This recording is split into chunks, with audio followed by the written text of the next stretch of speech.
It's Monday, and of course, the time is 9 o'clock from our studios. Welcome to the week's premiere edition of the Good Morning Africa program right here on Africa TV.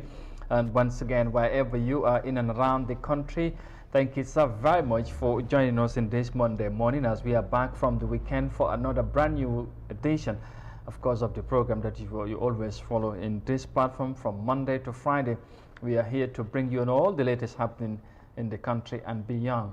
And if you're just joining us for the first time, welcome to the program and make it a date with us every Monday to Friday at 9 o'clock is the time when we are here to give you a very interesting, interactive, and of course informative edition of the program that we always offer in this time of the morning. And once again, I am Amadou Kante, and thank you for joining us. And in this morning's edition, we have a very interesting lineup of stories, of course, to bring you. We will bring you a report on President Barrow's engagement, of course, meeting with religious leaders over the weekend at the State House in Banjul. We'll bring you a report on that. We'll also talk about on the ongoing police operation of cleaning the streets or the roads in the country. You know, it all started 2 weeks ago in the West Coast region. So they are now coming down to the Kanifing municipality before getting into the capital area of Banjul. And also we would cross borders and had, of course, reporting matters happening in Ethiopia in the Tigray region. There's a call for concern on the situation. There's a need for ceasefire according to the United Nations officials. So we're also going to bring you a report on that. So this and more coming ahead in today's edition. By the way, it's Monday the 9th of August 2021. And thank you so very much for choosing us again. mbokk yi ñu ngi leen di nuyu beneen yoon fii ci Africa TV ñu mat mbégte lool dellusiwaatee ci suba si la comme ni nga koy baaxoo di defee saa su ne bu waxtu bi jotee xam ngeen ne ñu ngi jógee ko ci weekend bi te Monday ñu war a dooraat beneen week ànd ak yéen ci li nga xamante ne mooy ci jotaay ji Good Morning Africa programme bi fii ci Africa TV ñu ngi leen di nuyu nag bu baax a baax di leen ziar fi ngeen mënta nekk ci biir réew mi ba ci biti réew waaye tamit di leen gërëm bu baax ci safo bi waaye tamit ci kóolute bi ci ni ngeen di taamoo di ànd ak ñun ci programme bi incha allah tey ñu fas yéene digtal leen xibaar yu am solo comme ni ñu koy baaxoo di defee saa su ne ci jotaay ji tey su ko defee nañ dooree ak li nga xamante ne mooy njiit réew mi ni ki weekend bi samedi dal dina daje ak ñi nga xamante ne mooy kilifa yi ci wàllum diine waxtaan tolluwaay réew mi waaye tamit naka lañ mën a fexe ba gis ne jàmm gën naa sax ci réew mi su ko defee nañ leen ci digtal report leneen ba léegi ci xibaar yi nañ addu ci opération bi nga xamante ne police yi ak yenn si stakeholder ñu ngi ko amal fexe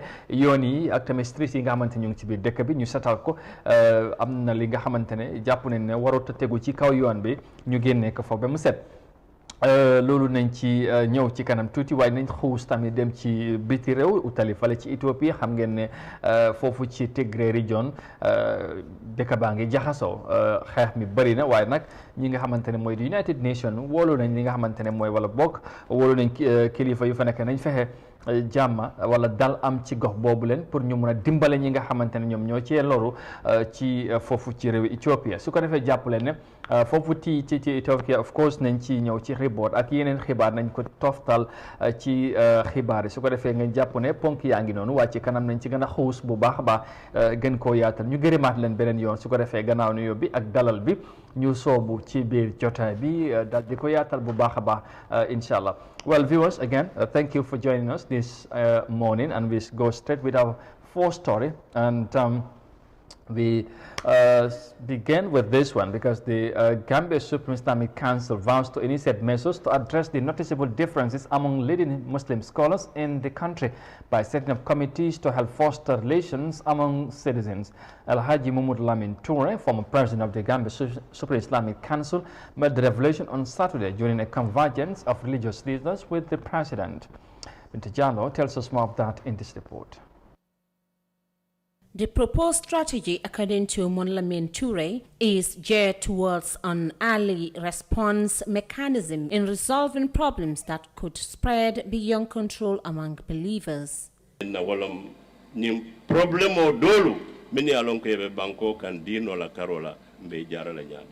Some of the religious problems we are experiencing right now have prompted the Supreme Islamic Council to come up with strategies that will ensure committees are set up in different regions of the country. tasked with the responsibility of handling troubling issues caused by people from the onset to avoid further conflict. The common ground preaching by these sets of scholars was centered on the maintenance of peace and harmony between people despite the odds. Over the years, the Islamic religious sphere has been somehow unstable due to the overlapping comments between prominent scholars which are scandalous and malicious. The recent death threat from scholar Bakausu Fofana to his disciple has sparked outrage in the country. This, however, prompted the government to issue a release in condemnation of the incendiary gap between religious scholars. Bi tara sate o sate de tara community o community londi tiobi je ngala si keno almamoudi as kawando ken. We have many scholars. We are aware of religious practices due to knowledgeable people all around the world. In our country, we have many as well compared to previous years. Almost in every community you visit, there serves as a leader, teaching people acceptable practices. Despite the presence of multiple scholars, why are we always at loggerheads? Why can't we understand each other? These are the questions we need to ask ourselves. The Gambian leader seeks support from religious leaders in the maintenance of peace and order through their actions and preaching. For iAfrica News, Binta Jallo.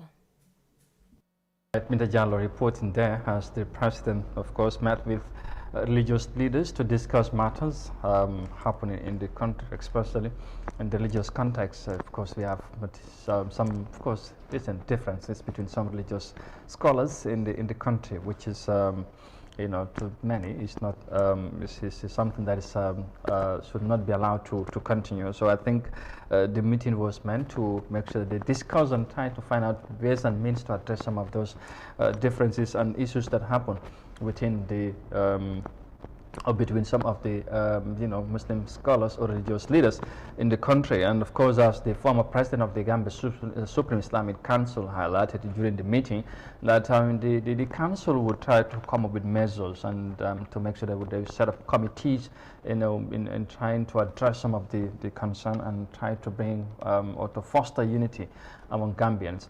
And of course, you had the president also, who's, I mean, he said, I mean, why we always in loggerheads, why the difference is, I mean, you know, within ourselves, there's no need for that, I think. So it was something that I think would now henceforth try to ease some of the differences and, you know, try to strengthen the unity and bring us close as one people, as one nation, as the saying goes.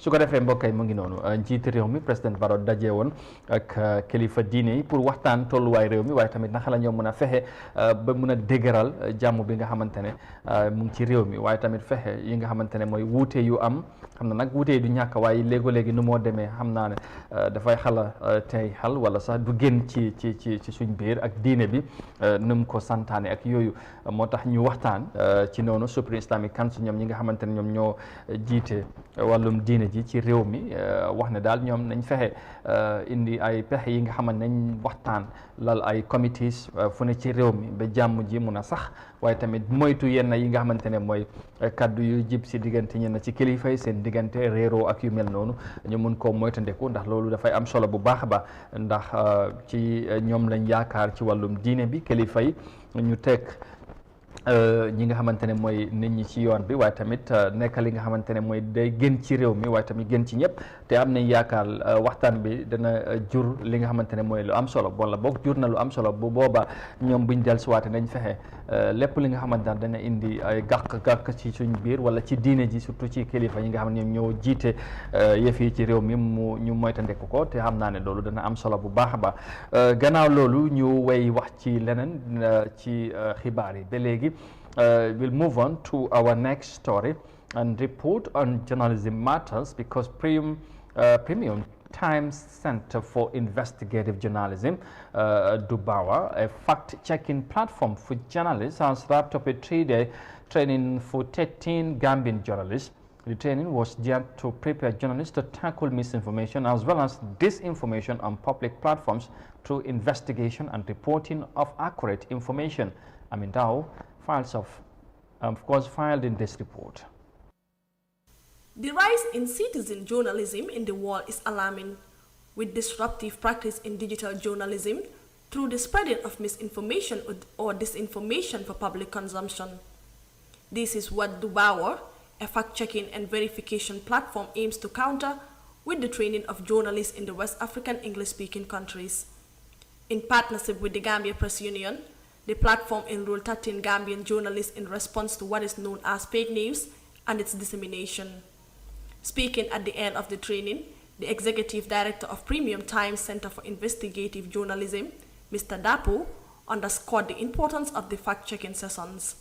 This is a very difficult time in the history, not only of the world, but in our own community, where we have a crisis of information. And this crisis expresses itself mostly through a lot of misinformation, and at other times also through disinformation. This has great implication for democracy, great implication for public health, electoral integrity, and just how the integrity of public policy. All these have a way of affecting, the community, citizens, and development so that's why fact-checking is particularly a very useful tool.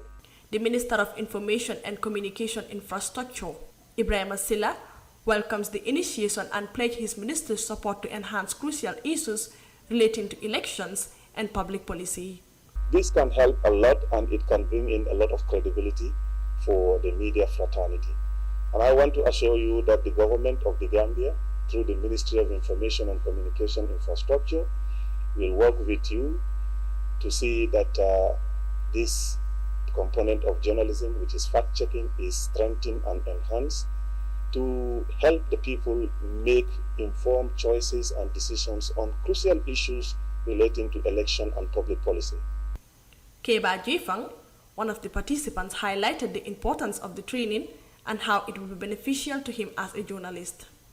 So us, having been trained on this, will be out there to make some certain correction to certain information that are out there, so that people would be rightly informed, and then they can take, correct decisions as far as their life and livelihoods are concerned, but also not to, react in certain ways, because sometimes when wrong information have been peddled, it created that, chaotic situation in the society, in the communities. So having us, train, and then we come at the right time to dispel this information, this information definitely will avert, situation of conflict or, violence in our communities.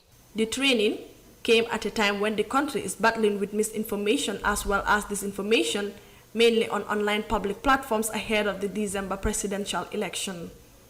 Dubawa, meaning to check in the Hausa language as a fact-checking institution, has trained over 300 journalists in all the West African English-speaking countries within the past 3 years. Amin Dao, 4i Africa News. All right, there you go, Duwaba, trained journalists on fast-checking, of course, also to counter misinformation and disinformation in recent moments. Of course, we know there are growing concern of misinformation and disinformation also, especially in the crucial moment as we are in the Gambian context. We know we are heading to elections, and there's information all over. So in a bit to to differentiate or to check what are the authentic informations, do the fact checkings. It's always good to bring journalists together and of course try to refresh and see ideas and all that as we get to the crucial moment. So, 13 journalists from different media outlets were brought together by the Duwaba to help them in that area, which I think is a very, very laudable move. And we hope to see more of this as we move on, so that journalists can be supported and help capacitize and all that as we get to elections. And this is a very crucial moment. We share information, we make sure that people get the authentic and rightful information, and I think that's important. So if these measures are also included in the process, trying to distinguish what is the facts and probably the fake news and all that, that's I think that's very, very crucial and important.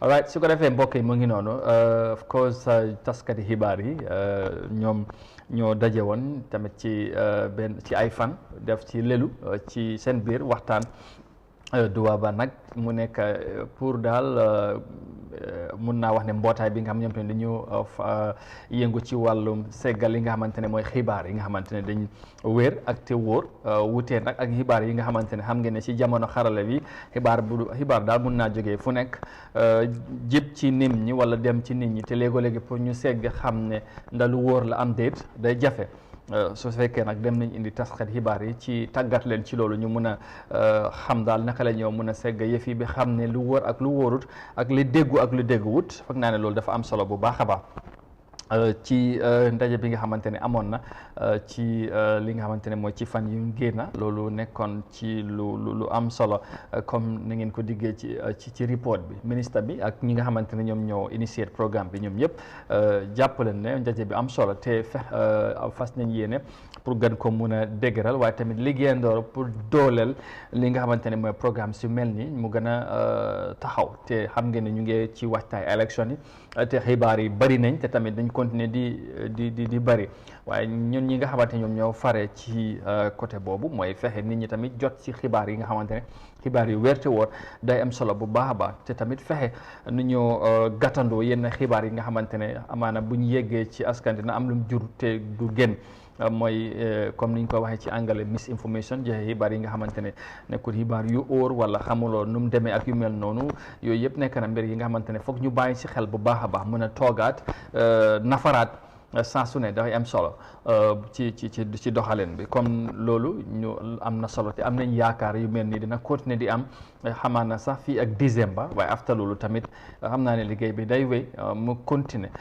ñu fàttali rek ne ba léegi na ngi ànd ak Good Morning Africa programme bi fii ci Africa TV ak xibaar yi ñu wéy fu mu nekk ni dañuy cross border utali fale ci Ethiopia ci Tigray region bi seet tolluwaay bi waaye tamit United Nations comme ñu ngi raise ay concerns ñu ànd ak report boobu den su ko defee ñu dellusiwaat nag gën koo yaatal. Well, from that report by Amindao, we'll move on to our next story, and this time we cross borders and head to Ethiopia, where the United Nations Emergency Relief Chief has on Friday prescribed the need for a ceasefire in Tigray more than ever for a successful aid operation across the front lines. Well, Martin Griffiths highlighted during a presser in Geneva that the urgency of the situation for all those affected in the northern Ethiopian region. The situation grew from 8 months of fighting between government forces and those loyal to the Tigray People's Liberation Front. Fatmat Kasim has more details of that in this report. Since the conflict erupted last November, humanitarian's needs have grown amid killings, looting, and destruction of health centers and farming infrastructure, including irrigation systems that are vital to successful harvests. Some 400,000 people face famine in Tigray, UN humanitarians have warned repeatedly in recent weeks. Martin Griffiths, Secretary General for the Humanitarian Affairs and Emergency Relief Coordinator, said that the war has to stop and it has to end. Highlighting the logistical challenges of the negotiating aid access into Tigray while the violence continued, the UN Relief Chief said that he had no reason to doubt the ceasefire announced by Ethiopian Prime Minister Abiy Ahmed. This war has to stop. This war has to end. We will, all of us, continue to try to make sure that those 100 trucks a day reach Mekelle, reach the beneficiaries. We will do everything we can to help the people affected in Amhara and Afar, while continuing the work in other parts of Ethiopia. The Prime Minister has this unilateral ceasefire. He repeated his commitment to it twice on the 2 occasions we met, and I have no reason to doubt that at all. For the Tigrayans, who are extending the war into the south and east, into Afar and Amhara, they need to take into account that without that ceasefire, we will try to get those 100 trucks in, and we'll do everything we can. But it's going to be easier for the Tigrayan people if the war will stop. More than 5.2 million people across Tigray, more than 90% of the region's population, require life-saving assistance, including nearly 400,000 people already facing famine-like conditions. The relief chief said they need food, as what has recently been planted is likely to produce between a quarter and half of the required food. They need food. The harvest, which is recently being planted, is likely only to produce between a quarter and maximum a half of its likely production. So the need for food is going to go right through until next year. They need a re-equipment of primary health centers. We saw hospitals and health centers destroyed, the equipment taken away. There are health workers, but there's no salaries. The frustration of agency, and I, of course, spent 2 days with them, national NGOs, international NGOs, and UN agencies, is that they have access, but they haven't had the supplies needed to actually exploit the access. So hopefully a little bit better today because of those 178 trucks, but a lot still to be done. In the face of increasing conflict and increasing difficulty in getting aid, humanitarian officials and aid workers are being condemned in public and social media. So we had very constructive meetings. They, of course, told me that they were very keen to help on the difficult issue of delivery of assistance and on protection of civilians. Ethiopia is going through a very high degree of rhetoric. Humanitarian officials and aid workers are being condemned in public and in social media. I think I've spoken on the record about this, and I spoke to those leaders that I mentioned, that any such criticisms need to stop. First of all, it threatens the lives of people who are there to help. And secondly, of course, it has an impact on the humanitarian delivery. Beyond Tigray, humanitarian organizations are assisting millions of people in Ethiopia facing conflict, displacement, and drought, and are now scaling up response efforts in Amhara and Afar in light of significant conflict-related displacement. Earlier this week, the UN official warned that 200,000 people had been displaced by fighting in the neighboring Amhara region, along with more than 50,000 in Afar. Despite the complexity of the situation, Mr. Martin maintained that his discussion with the Prime Minister, Foreign Minister, and the Minister of Peace, among others, had been very constructive during his just completed visit to Addis Ababa and Tigray. Reporting for iAfrica News, I am Fatoumata Kasi. Adama Jallo, a resident near the highway, highlighted the need for a more appropriate way to execute the operation, minus any form of force on the people. His reaction came in observation of certain arrests and legal measures against individuals in the name of the operation.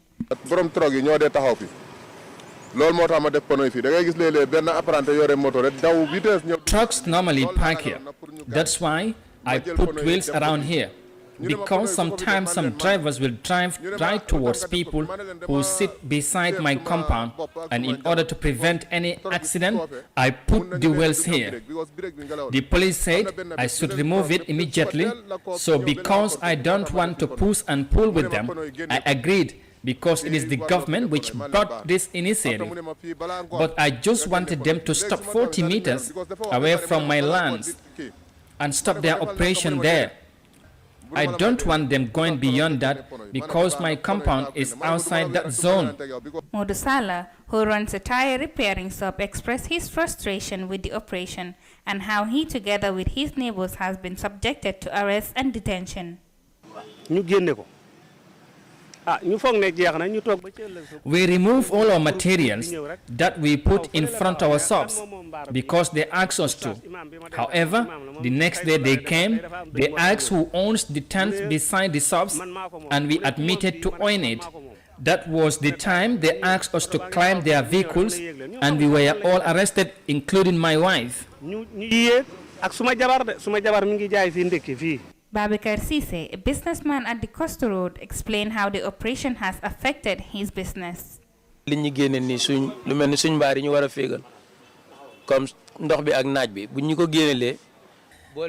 are things we are grateful for, but there are others that affect us a lot. Like today, they remove our tents that we erected here to find shade from the sun and prevent rain from coming in. When they remove all these, it distorted most of the things we build. If our materials are inside and not outside, customers will be affected, and we will also not be able to make that more sale. Paying for so many things and your materials end up being destroyed is not that good for us. The Operation Clean the Nation exercise is one of a series conducted by the Gambia security officials to ensure a clean and safe environment. Reporting for iAfrica News, I am Hawanjai. Sand mining activities have always been a challenge in the country, with communities and mining companies regularly at conflict. In the same venture, a group known as Concerned Youth in Gunjur has raised the red flag high over what it called damages caused by sand miners in the coastal areas. Abu Bojang, member of the organization, recalled their long-standing struggle on tree planting to protect the ecosystem, but their efforts appear to be undermined by sand mining activities. We've been struggling for this for so long, over 5-6 years, since we are trying to come up with to protect this road. Yeah, every year, we try to do something. They are planting, tree planting and other stuff, but the sand miners, when we leave, they will come, and damage everything, and start to, tightening the road, because the dimension of the road is there. Yeah, we've made that agreement with them way back, many years ago. This is not today, since time of Yaya Jammeh. Yeah, we've made agreement with them, but every year, the size of the road is going. That is, the dimension of the road will be maintained, and it will not be, mined by anybody. But this is just a word to them. Every time they are mining the road, every time they are mining the road. As he explained, the road leading to the beach has been totally damaged, increasing the chances of river erosion to environmental disaster. So that's the main road we are standing. So if you can see, it's like, it's going zigzag. Yeah. So if there is nobody there, to protect the road, yeah, miners will just do whatever they like to do, and they don't have limit of, how much deeper they should mine. They just mine like, well, if you check it out, you see water. They mine till water come out. Yeah, they mine to their own extent. Yeah, this is the point. Aside from the ongoing mining activities in the coastal area of Gunjur, the youth called on the government to consider relocating the Bakote dump site to refill their areas dug by miners. Press Secretary for Concerned Youth Fabai Jane noted that the area on which the mining activities are taking place could have been put into a better use and in public interest. So we want to, call on, all stakeholders that can, support, this group in order to, target that, dumping. And if, we bring that, west here, how many estates, would be, used, in that position? If the government, can put a support to that, because the land scene, that these people are operating, was been given by the government, Unity Mining, company. So land scene for destruction, if that is given, also, equally, land scene for, development, should also be in support. Sand mining is a growing business worldwide, filling a critical need in construction projects ranging from roads to high-rises. But it is also blamed for a wide range of environmental issues such as coastal erosion and degradation of river systems. According to the association, it is out to tackle problems including sand mining, traffic and safety through active monitoring of activities along the coastal area. Reporting for iAfrica News, I am Mariama Chang.